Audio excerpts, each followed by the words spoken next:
स्वागत है मित्रों फायर ऑफिसर मेनली माँ चैनल में।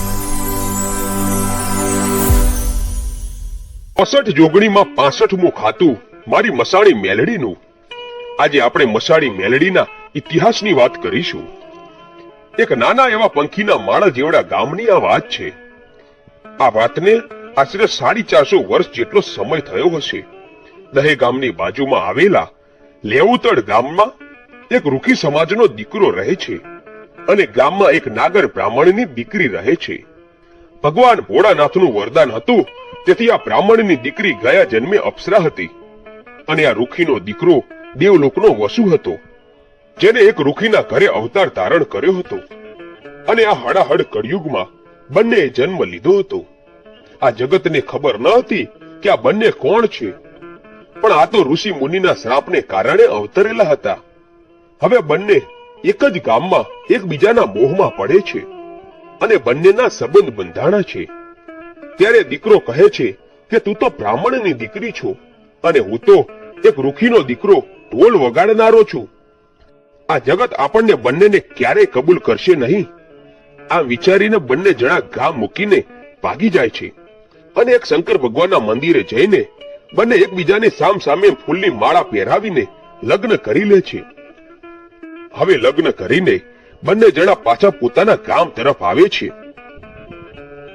ત્યારે આ દીકરી કહે છે કે અરે સ્વામીનાથ, આપણી ઓળખ તમને યાદ છે કે હું સ્વર્ગની પુતળી છું અને તમે એક વસુ છો। આ તો ઋષિ મુનિના શ્રાપને લીધે આપણે આ ધરતી ઉપર અવતાર ધારણ કર્યો છે। હું તો ઇન્દ્રના દરબારમાંથી આવું છું। આ જગત આપણને ઓળખતું નથી, પણ આ ગામને આપણે સાબિતી આપવી છે કે આપણે કોણ છીએ। હવે એક નદી આવે છે અને ત્યાં નદીને કાંઠે બંને ઉભા રહી જાય છે।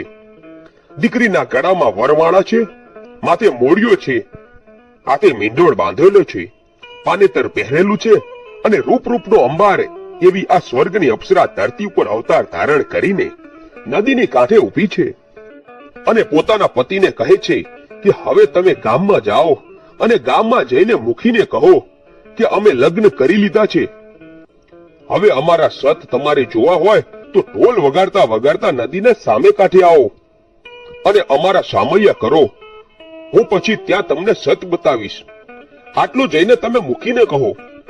પછી તો આ રૂખીનો દીકરો ગામમાં આવીને ગામ લોકો અને મુખીને વાત કરે છે કે આવી રીતે મેં બ્રાહ્મણની દીકરી સાથે લગ્ન કર્યા છે અને આ બ્રાહ્મણની દીકરી નદી કાંઠે ઊભી છે અને ગામ લોકો તમે વાંચતે ગાજતે સામૈયા કરો। બ્રાહ્મણની દીકરી અમારા સત તમને ત્યાં બતાવશે। હવે આખું ગામ ભેગું થઈને નદી કાંઠે આવે છે, ઢોલ વાગે છે અને બંને વરઘડિયા ઉભા છે, છેડા છેડી બંધાયેલી છે। ત્યાં તો સતિયા પોતાના હાથ ઊંચા કર્યા અને પોતાના પતિને કહે છે કે અરે સ્વામીનાથ, જાઓ, મારી દેવીનો આદેશ છે કે તમે હવે સ્વર્ગે સીધાઓ। તમે ત્યારે જ સ્વર્ગે સીધાવજો જ્યારે હું રાખ બની, ફૂલનો દડો બની અને સવા વેતની નાગણી બની જઈશ અને ફૂલના ઢગલામાંથી હું સવા વેતની નાગણી જીભના લપકારા મારું ને ત્યાર પછી જ તમે સ્વર્ગે સીધાવજો, કેમ કે હું સતી છું।